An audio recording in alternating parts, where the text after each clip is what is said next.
Bismillahirrahmanirrahim. Assalamualaikum warahmatullahi wabarakatuh. Alhamdulillah bertemu lagi.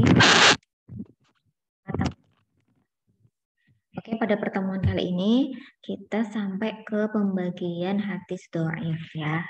Hadis dhaif ini tidak bisa selesai dalam satu pertemuan karena ini pembagian hadis yang memang paling banyak ya gitu.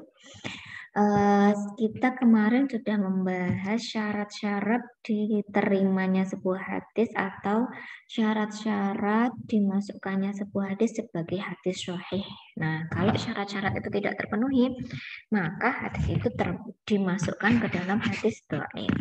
Kalau hadis hasan itu hanya berkurangnya kualitas kecerdasan rawi atau kegobitan seorang rawi itu berkurang.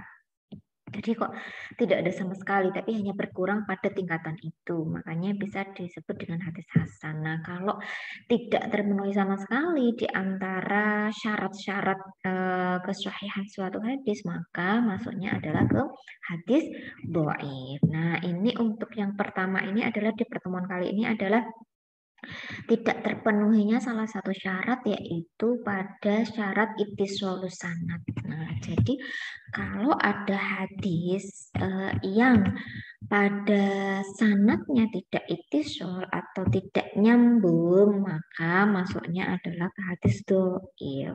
Nah, pembagiannya apa? Yang pertama adalah yang paling umum adalah ketika ada sanad dalam hadis itu tidak ittisal atau tidak tersambung, dalam bahasa Arab adalah istilahnya sanadnya ingkito atau terputus, ingkito usanad. Nah, hadis yang sanadnya ingkito itu namanya mungqati. Nah, jadi ini masuk ke dalam pembagian hadis dhaif itu mungqati.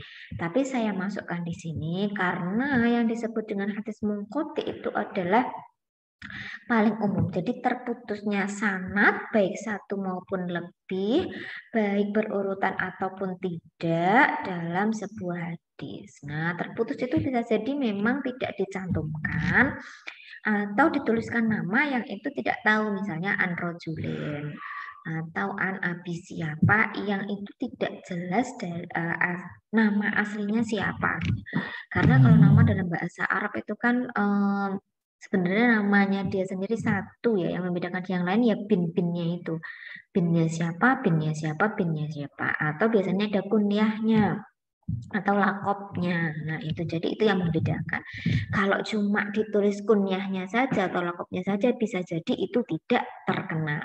Nah, seperti itu. Nah, secara umum hadis yang sanadnya tidak ittisal atau ghairu muttasil itu disebut dengan hadis munqati. Nah, tapi di sini tidak tersambungnya sanad itu ada banyak kasus. Itu yang pertama adalah, yang kedua ya, ini jenis hadis yang kedua. Jadi saya tulis di sini bukan maksudnya adalah mungkotik terbagi menjadi 4, tidak. Tapi kenapa saya tulis bagian seperti ini? Karena mungkotik ini sifatnya umum. Nah, jadi mungkotik ini setiap hadis yang sanadnya tidak tersambung namanya adalah hadis mungkotik. Nah, tapi nanti tidak tersambungnya itu di tobakoh yang mana nih? Nah, itu ada pembagian-pembagiannya. Yang pertama adalah hadis mu'allaq. Nah, mu'allaq itu adalah terputusnya pada awal sanad satu rawi atau lebih secara berkesinambungan. Nah, kenapa kemarin saya ulang-ulangi pembahasan tentang kita menyebut rawi pertama mana, rawi terakhir mana. Nah, karena di sini nanti kita dipakai. Rawi, kalau kita menyebutkan rawi pertama adalah orang yang pertama kali meriwayatkan hadis. Nah, berarti dari yang ketemu langsung sama Rasul itu rawi pertama. Tapi kalau sanad, nah di kitab hadis setiap menuliskan sanad itu tidak mungkin ditulis dari rawi yang pertama, tapi pasti ditulis dari rawi yang terakhir. Ya tahu, makanya kemarin pada kebalik. Saya tanya rawi yang pertama, yang ditulis adalah rawi yang terakhir. Nah, kalau dalam tulisan hadis yang mencantumkan bagan sanadnya, itu yang pertama kali disebut itulah yang disebut dengan sanad pertama, tapi dia jadi rawi terakhir. Paham? Jadi sanad pertama adalah rawi terakhir yang mukharij hadis mendengarkan darinya. Jadi misalnya nanti akan kita lihat dengan contoh ya. Kemudian yang mursal. Mursal adalah terputusnya pada akhir sanad, yaitu setelah tabi'in. Nah, jadi di sini mursal itu terputusnya adalah pada tobaqot sahabat. Kalau menyebut rawi berarti sahabat adalah rawi yang pertama. Nah, kalau menyebut sanad, sahabat itu masuk ke sanad yang terakhir. Nah, seperti itu. Jadi bedakan antara ketika kita menyebut rawi pertama dan sanad yang pertama. Itu namanya mursal. Kemudian ada hadis mu'dhal. Mu'dhal itu terputusnya dua sanad secara berkesinambungan. Nah, jadi kalau mu'dhal itu sanad-sanadnya ada yang terputus itu dua dan dia urut. Jadi mungkin di tobaqot sahabat sama tabi'in, mungkin di tobaqot tabi'in sama tabi'in, pokoknya dua dan urut, itu masuknya ke mu'dhal. Nah, kalau melihat dari definisi ini, maka misalnya kita bandingkan dengan mu'dhal dengan mu'allaq. Mu'allaq itu kan terputusnya pada awal sanad satu rawi atau lebih. Berarti yang disebut mu'allaq itu kalau dari awal sanad itu terputus satu, atau terputus dua, atau tiga, atau bahkan empat. Nah, atau bahkan tidak disebutkan sama sekali semuanya, cuma disebutkan nama sahabat saja. Itu termasuk dari mu'allaq. Kemudian bedanya sama mu'dhal apa dong, Bu? Mu'dhal itu kan terputusnya dua sanad. Nah, ada hadis yang dia termasuk mu'allaq plus termasuk mu'dhal. Nah, kalau apa tadi? Kalau dia terputusnya di awal sanad dan dua tobaqoh secara berturut-turut. Gitu ya. Jadi kan syaratnya hadis disebut mu'allaq itu kalau terputusnya adalah dari awal sanad. Sedangkan syaratnya mu'dhal terputusnya dua sanad berturut-turut. Nah, jadi kalau ada dua sanad berturut-turut dan mulainya adalah di awal sanad, maka hadis itu disebut hadis mu'dhal mu'allaq. Nah, jadi juga disebut mu'dhal, juga disebut mu'allaq.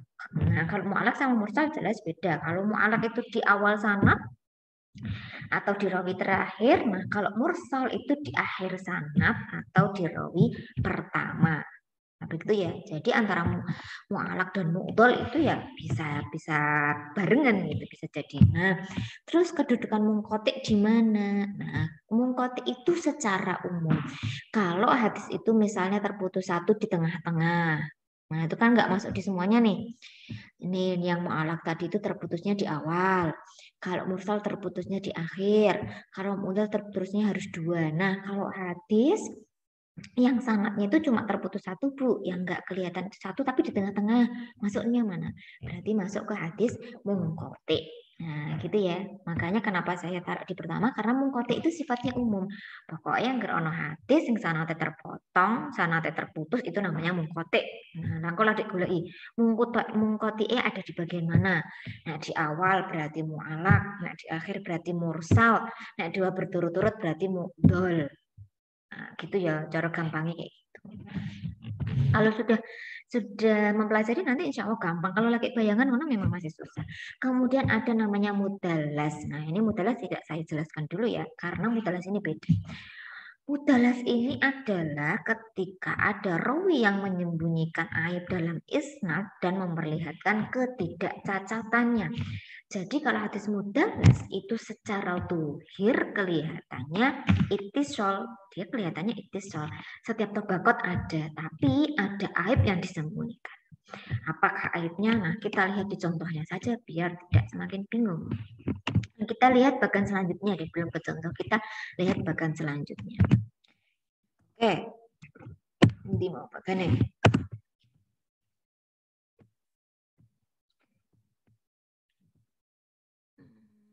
Bentar, malah nge-lag. Nah, ini. Oke, jadi di sini kita lihat bagan agar kita lebih gampang. Ini permisalan, ini ada hadis. Ini kan dari Nabi. Ini namanya sahabat adalah rawi pertama, tapi merupakan sanad terakhir. Karena apa? Biasanya hadis itu dituliskan dari sini ya. Hadis riwayat Bukhari. Nah, itu an siapa? An siapa? An siapa itu kan naik. An siapa? An sahabat, kemudian qala Nabi sallallahu alaihi wasallam. Nabi itu kan disebut paling terakhir toh kalau dalam penulisan hadis. Nah, itu. Jadi sahabat itu adalah rawi pertama karena orang yang meriwayatkan pertama kali. Tapi dalam pohon sanad ini isnad ini, pohon sanad ini dia adalah sanad yang terakhir. Nah, oke. Mungkotik posisinya di sini. Nah, hadis mungkotik itu pokoknya angger ono hadis sing sanate tidak tersambung, makanya namanya hadis apa tadi? Mungkotik. Karena secara bahasa itu kan mungkotik lawan kata dari mutasil ya. Mutasil itu kan ittisalus sanad. Nah, hadis mutasil itu ya yang sanadnya tersambung. Kalau sanadnya terputus berarti dia namanya hadis munqati'. Oke, kemudian kita lihat, nah ini dari paling atas ya. Kalau terputusnya itu di sahabat, artinya hadis itu diriwayatkan dari tabi'in langsung kepada Nabi tanpa melalui jalur sahabat, itu namanya hadis mursal. Jadi siapa yang melakukan irsal di sini? Yang melakukan irsal adalah tabi'in. Ketika tabi'in meriwayatkan sahabat itu, beliau tidak menyebutkan, misalnya saya misalnya tabi'in ya, saya mendengar hadis dari, harusnya saya itu menyebutkan nama sahabat dulu gitu. Saya mendengar hadis ini dari sahabat, sahabat mendengar dari Nabi. Tapi tidak, tabi'in yang melakukan irsal atau kemursalan istilahnya. Kemursalan itu berarti ketika tabi'in itu menyatakan saya mendengar hadis dari Nabi. Nah itu, jadi ada satu tobakot yang pada sanad terakhir itu dihilangkan. Itu namanya hadis mursal. Nah, mursal ini ada dua, mursal jali sama khafi. Secara bahasa jelas jali itu kelihatan, kalau khafi itu tidak kelihatan. Yang kelihatan yang gimana? Kalau tabi'in dewasa yang melakukan kemursalan. Artinya gimana? Seorang tabi'in dewasa ketika meriwayatkan hadis itu langsung menyebutkan nama Nabi. Nah, ini. Tabi'in yang sudah dewasa itu kan berarti ketemu sama sahabat. Seharusnya ketika meriwayatkan hadis, tabi'in itu menyebutkan nama sahabat. Nah, kalau tabi'in itu ketemu sama sahabat ketika dia dewasa, makanya kan jelas kelihatan. Oh, tidak disampaikan nama sahabatnya, berarti ini jelas cetha, jali, kemursalannya jali. Nah, yang khafi yang gimana? Yang kemursalannya tidak kelihatan. Nah, jadi misalnya ada hadis yang di tobaqut tabi'in itu meriwayatkannya langsung ke Nabi. Nah, tabi'in ini tabi'in kecil atau secara masa tabi'in ini diragukan ketemu atau tidak sama sahabatnya. Nah, jadi gini, sahabat sama tabi'in itu kan ketemu. Ya, generasi sahabat sama tabi'in itu kan ketemu. Tapi, nah kalau sudah cetha ketemu terus tidak mencantumkan nama sahabat dalam hadis itu kan berarti jelas dia jelas-jelas melakukan kemursalan, makanya mursalnya mursal jali. Tapi kalau ketemunya misalnya sahabatnya itu masih hidup, nah tabiin ini baru lahir. Kalau diteliti masanya, tabiin yang baru lahir ini satu masa dengan sahabat. Ya toh. Nah, tapi apakah si tabiin bayi ini sudah bisa meriwayatkan hadis? Nah, di sini kan kita perlu adanya penelitian lebih lanjut. Nah, makanya itu namanya mursal khafi. Jadi tidak kelihatan kemursalannya. Dia itu memang ketemu sama sahabat tapi tidak menuliskannya, atau memang tidak ketemu bingung gitu karena atau mereka cuma ada di satu masa, tapi ketika sahabat itu sudah sepuh, si tabiin masih bayi. Apakah anak bayi sudah bisa mendengarkan dan meriwayatkan hadis? Nah, itu namanya mursal khofi. Jadi dia itu melakukan keirsalannya itu kelihatan atau tidak. Kayak gitu. Ini namanya mursal. Jadi kalau ketika putusnya sanad itu ada di sanad yang terakhir atau di rawi pertama, namanya hadis mursal. Kemudian kalau hadis mu'dol, apa tadi hadis mu'dol? Hadis mu'dol itu kalau terputusnya dua sanad berturut-turut, jadi bisa sahabat sama tabiin yang enggak ada, atau tabiin sama tabiin generasi pertama, atau tabiin generasi pertama dan generasi kedua. Pokoknya anggar ada dua tobakot yang terlewati, itu namanya hadis mu'dol. Kemudian kalau hadis mu'alaq itu hampir kayak kebalikannya hadis mursal ya. Hadis mu'alaq itu kalau dia sanadnya terputus sejak dari sanad pertama atau rawi terakhir. Nah, jadi setelah mukharrij, setelah yang mengeluarkan hadis itu sudah terputus baik 1, 2, maupun 3, maupun 4, itu namanya hadis mu'alaq. Kemudian yang hadis mudallas. Hadis mudallas itu adalah ketika tadi ya secara kasat mata itu sanadnya itu ittisal, tapi ternyata ada aib yang disembunyikan. Nah, kayak gitu. Nah, itu ada 3 jenis. Yang pertama adalah tadlis isnad, tadlis syuyukh, dan tadlis taswiyah. Apa itu tadlis isnad? Nah, apa itu yang mudallas? Yang isnad itu adalah biasanya mendengar dari Syekh A, tapi ada yang dari Syekh B ditulis dari A. Jadi misalnya kayak gini. Jenengan kuliah mustolah hadis itu kan sama saya. Nah, di sini ada 2 dosen misalnya. Jenengan mendengarkan ilmu tentang hadis mudallas itu dari jenengan mendengarkan semua tentang mustolah hadis itu kan dari saya. Jenengan mendengarkan satu saja, misalnya apa? Tentang hadis sahih itu dari Bu Rif'ah misalnya. Jadi jenengan tahu bahwa syarat-syarat kesahihan hadis itu harus memenuhi 5 perkara. Ittisalus sanad, dawabitur ruwah, adalatur ruwah, ghairu syadz, ghairu mu'allal, itu dari Bu Rif'ah. Nah, kemudian karena jenengan dosen mustolah hadisnya itu saya, ketika menceritakan ke adik jenengan itu bilang, kata Bu Anissa, syarat-syarat kesahihan hadis itu ada 5. Nah, itu kayak gitu. Padahal pada bab syarat kesahihan hadis jenengan tidak mendengar dari saya, tapi mendengar dari Bu Rif'ah. Nah, seperti itu. Jadi ada satu hadis yang sebenarnya tidak didengar dari Syekh biasanya, tapi diaku-akui mendengar dari beliau. Nah, itu jadi kan nggak kelihatan ya. Karena kalau ditelusuri secara jenengan sama saya itu satu ketemu ya. Misalnya saya sahabat jenengan tabiin gitu. Jenengan itu ketemu sama saya. Nah, jadi secara pertemuan kita itu bisa dibuktikan pertemuannya. Tapi dalam satu bab itu jenengan tidak mendengarkan itu dari saya, tapi mbok aku nah itu dari saya. Nah, itu namanya tadlis isnad.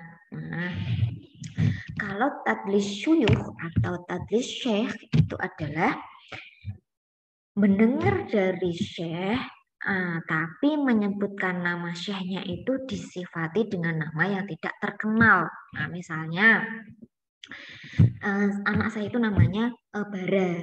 Misalnya jenengan gini, saya dengar ilmu mustalah hadis dari Ibu Bara. Nah, lakop atau kunyah Ibu Bara itu kan tidak terkenal karena saya mungkin lebih terkenal dengan nama Anissa Fadilahnya gitu. Jadi ketika jenengan mendengar dari saya tapi jenengan menutupi nama saya, disebutkan dengan saya mendengar dari Ibu Bara.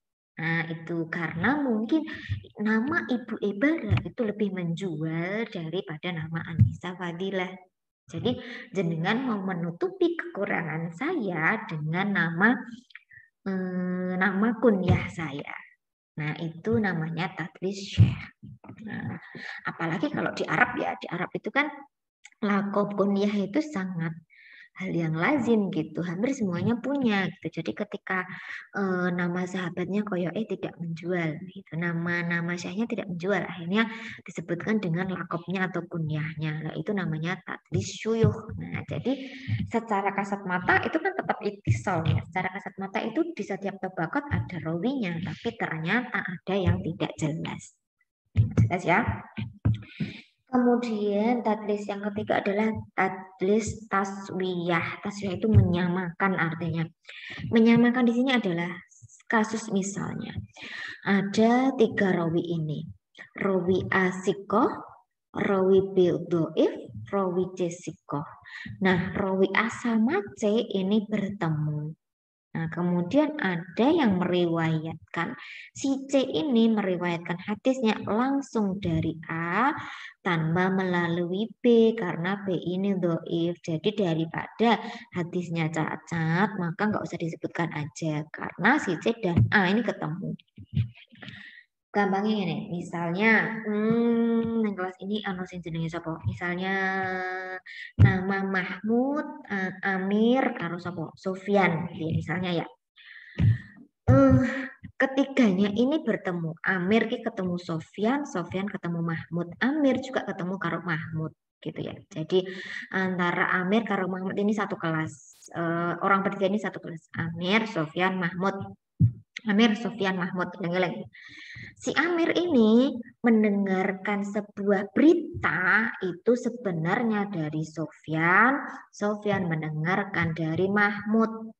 Tapi karena si Sofyan ini tadi itu wong iki ora bisa dipercaya atau biasanya wongnya lalinan, akhirnya si Amir tadi wah daripada beritaku kuwi ora dipercaya ya wes Sofyan iki rasa disebut. Jadi ketika mewartakan berita si Amir ini nyebut saya mendengar dari Mahmud.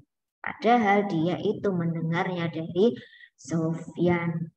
Nah, jadi kalau ditelusuri, apakah Amir sama Mahmud ini ketemu? Ya ketemu karena mereka satu apa istilahnya memang ketemu gitu mereka tobakotnya itu bisa ketemu misalnya ini dari tabiin dia tabiinnya ini nggak langsung mendengar dari sahabat sebenarnya tapi mendengar dari tabiin yang lain baru sampai ke sahabat. Nah tapi si tabiin ini tadi itu doif. Nah si yang tabiin yang satu ini kan sikoh jadi biar hadisnya tidak tercacat makanya si tabiin ini langsung ngomongnya bahwa itu dari sahabat karena si tabiin ini memang sebenarnya ketemu sama sahabat tapi di hadis tersebut tidak mendapatkan langsung dari sahabat. Cara gampangnya Pak gitu. Paham ya insya Allah. Kalau masih bingung nanti bisa ditanyakan ya. Keke mau bertanya apa aja malah bingung ya. Gitu ya. Semoga bisa. Oke kita lihat contohnya.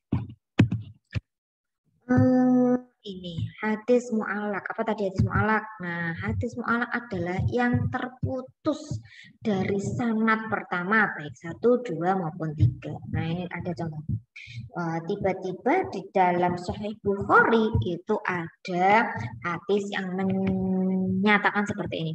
Wa qalat Aisyah, kana Nabi sallallahu alaihi wasallam yadhkuruha ala kulli ahyanihi. Nah, dalam penulisan hadis, penulis kayak gini tuh nggak boleh karena di sini waqalat Aisyah. Lah, Imam Bukhari itu mendengarkan dari siapa? Kok tiba-tiba dari Aisyah? Kan nggak mungkin Imam Bukhari itu ketemu sama Aisyah. Aisyah itu sama Imam Bukhari itu terpaut jauh sekali secara periode. Nah, ini.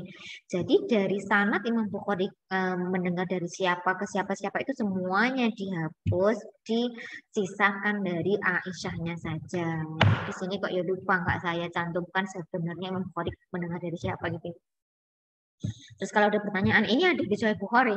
Terus kalau ada pertanyaan, loh, Sahih Bukhari kok mencantumkan hadis dhaif, Bu? Gitu ya. Nah, kita berarti akan lebih jauh membahas ini. Ada yang mu'alak ini kan berarti masuknya ke hadis dhaif. Nah, Kemudian kalau ditanya hukumnya apa Bu kita berhujjah dengan hadis yang dhaif. Nah, padahal hadis dhaif itu macamnya banyak sekali ya. Hadis dhaif yang kayak gimana? Kalau hadis mu'allaq misalnya ini. Bukhari ketika menuliskan qala Aisyah kan Nabi sallallahu alaihi wasallam yaqulu ala kulli ahyanihi itu biasanya itu hanya mengulang. Jadi ada dalam bab lain yang sanadnya itu ditulis secara utuh. Nah, itu seperti itu. Jadi hadis-hadis dalam Sahih Muslim, Sahih Bukhari itu kan per bab ya. Jadi ada yang apa namanya satu hadis itu ada di beberapa bab. Nah, kadang Bukhari itu menuliskan hadis yang cuma mengulang babnya itu tidak mencantumkan sanadnya. Nah, jadi kalau kita melihat kasus seperti ini, apakah ini bisa dijadikan hujah? Kita lihat dulu, apakah ini memang semuanya ingkito, apa cuma disembunyikan. Kalau dari sisi Bukhari memang disembunyikan, berarti hadisnya dhaif.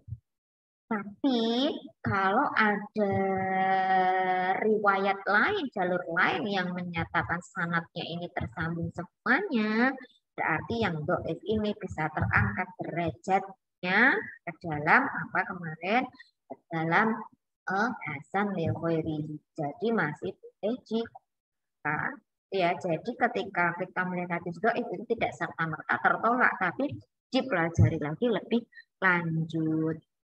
Nah, seperti itu. Itu yang mu'allaq ya, yang terputus dari awal sanad 1, 2, 3 atau lebih. Nah, kemudian hadis mursal. Hadis mursal itu apa tadi? Hadis yang hilangnya atau ingkitoknya itu kebalikan dari mu'allaq, yaitu ada di akhir sanad atau di awal rawi, yaitu hilang di hak sahabat. Misalnya gini. Qala Malik an Ja'far bin Muhammad an abihi anna Rasulullah qadha bil Yaman wasyahid. Nah, ini dari Ja'far bin Muhammad an abihi. Nah, ini bapaknya Ja'far bin Muhammad itu namanya Ali bin Husain Zainal Abidin. Siapakah Ali bin Husain? Yaitu Ali putrane Husain. Siapakah Husain? Husain itu putrane Ali. Siapakah Ali? Menantunya Rasul atau suaminya Fatimah. Nah, berarti di sini Ali itu sama Rasul itu terpautnya berarti buyut. Ya nggak buyut ya. Husain ini cucunya ya. Husain ini kan cucu Rasul. Berarti ya benar Ali itu kan buyutnya Rasul. Nah, apakah buyutnya Rasul ini tuh tadi ketemu langsung sama Rasul? Kan tidak. Nah, kalaupun masih sugeng Rasul ketika si buyutnya ini lahir, itu kan ya buyutnya iso nangis, Rasul sudah ya sudah melalang buana gitu kan ya. Pun kalau itu ketemu. Nah, tapi ini tidak ketemu gitu antara buyutnya dengan Rasul itu tidak ketemu.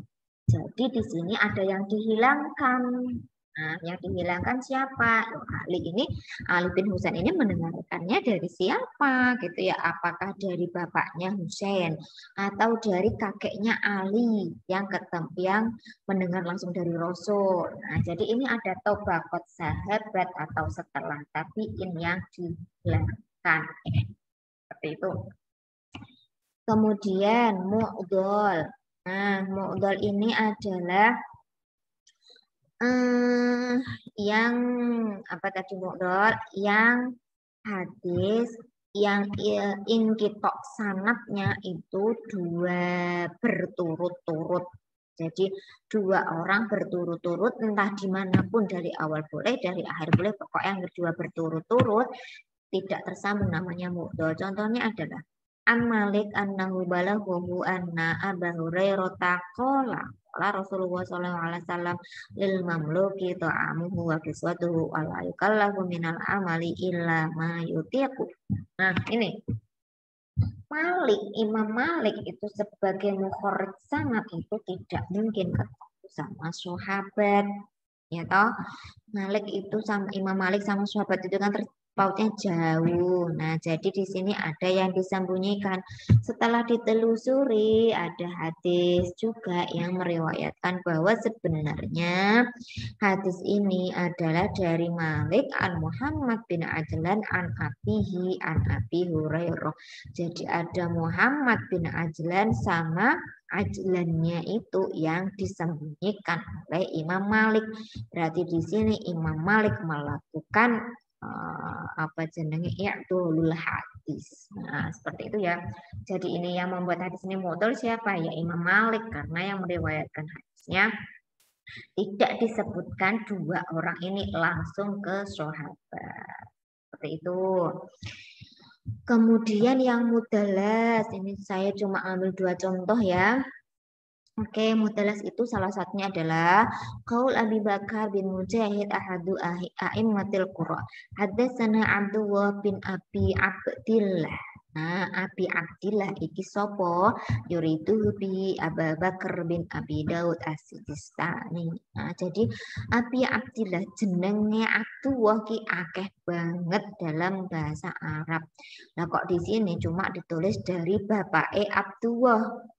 Lagi Abdullah sing endi, Abdullah yang rumahnya mana, Abdullah yang rambutnya kayak gimana. Nah, ini kan tidak dijelaskan. Nah, makanya ini disebut tadi tadlis apa mau? Tadlis syekh. Jadi menyebutkan nama syekhnya itu tidak nama aslinya, tapi dengan kunyah atau lakob. Kayak tadi jenengan meriwayatkan dari Ibu Ebara gitu ya. Jadi tidak dari Bu Anissa. Kemudian ada lagi satu lagi contoh, karena mudalas ini 3 ya, tak ambil 2 lah ya.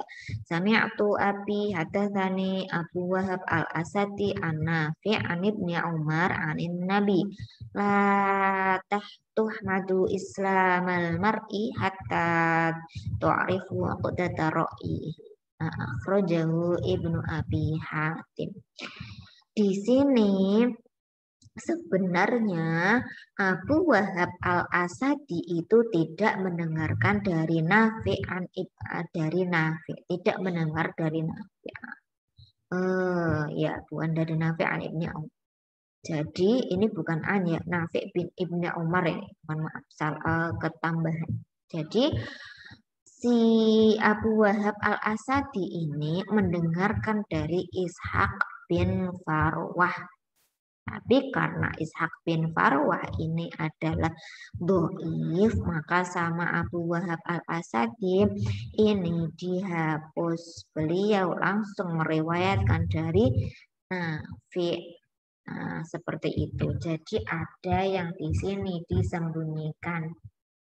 Terus kok ini kok masuknya bukan ingkitok yang satu aja Bu, gitu. Tidak, karena Abu Wahab Asadi sama Nafi' ini ketemu. Jadi kalau ditelusuri secara tahun lahir kan biasanya kalau kita mau melihat itu rawi itu soal atau enggak itu ditelusuri. Misalnya kalau kita mau melihat ya Abu Wahab Asadi ini ketemu sama Ishaq bin Farwah itu enggak. Nah, itu dilihat lihat di Abu Wahab al-Asadi ini. Di biografi Abu Wahab al-Asadi ini apakah ada nama gurunya yang bernama Ishaq bin Farwah atau tidak. Kalau ada berarti mereka sanadnya dikonfirmasi bertemu. Nah, itu seperti itu. Jadi kedua orang ini adalah gurunya Abu Wahab al-Asadi. Guru itu ya maksudnya yang mendapatkan hadis dari beliau, nah ya. Jadi nek di Rijal apa di Tahdibul Kamal, Tahdibul Tahdib itu namanya ruwiyaan atau rawaan. Jadi satu apa namanya dalam daftar orang-orang yang diriwayatkan Abu Wahab al-Asadi ini Ishaq bin Farwah ada, Nafi' juga ada. Di Nafi' kalau diteliti lebih lanjut di Nafi' itu si Abu Wahab juga ada sebagai orang yang meriwayatkan hadisnya. Begitu juga yang ada di biografi Ishaq. Di biografi Ishaq itu nama Abu Wahab al-Asadi juga ada. Maka kalau ditelusuri secara ittisalus sanad sebenarnya mereka itu sanadnya nyambung. Cuma dalam hadis ini karena Ishaq itu dhaif, akhirnya Abu Wahab ini langsung loncat ke Nafi' yang mereka juga aslinya ketemu. Gitu. Karena ini tuh akhirnya dia sembunyikan ya kayak tadi si Amir karena orang percaya karo Sofyan, maka nih akhirnya ketika menyampaikan berita itu Amir ngaku nih dapatnya dari Mahmud karena Mahmud lebih terpercaya. Begitu ya rada jelimet ya memang, tapi kalau dipahami pelan-pelan satu-satu insya Allah bisa. Makanya untuk kali ini cukup dari sisi itisol sanad saja. Kalau ditambahin nanti tambah blunder. Gitu nggih. Oke, untuk pertemuan kali ini cukup sekian. Silahkan bertanya kalau memang ada yang belum jelas. Kalau semuanya sudah jelas, maka saya yang akan bertanya. Begitu, nggih. Oke, cukup sekian. Terima kasih atas waktunya. Semoga semuanya sehat selalu. Wassalamualaikum warahmatullahi wabarakatuh.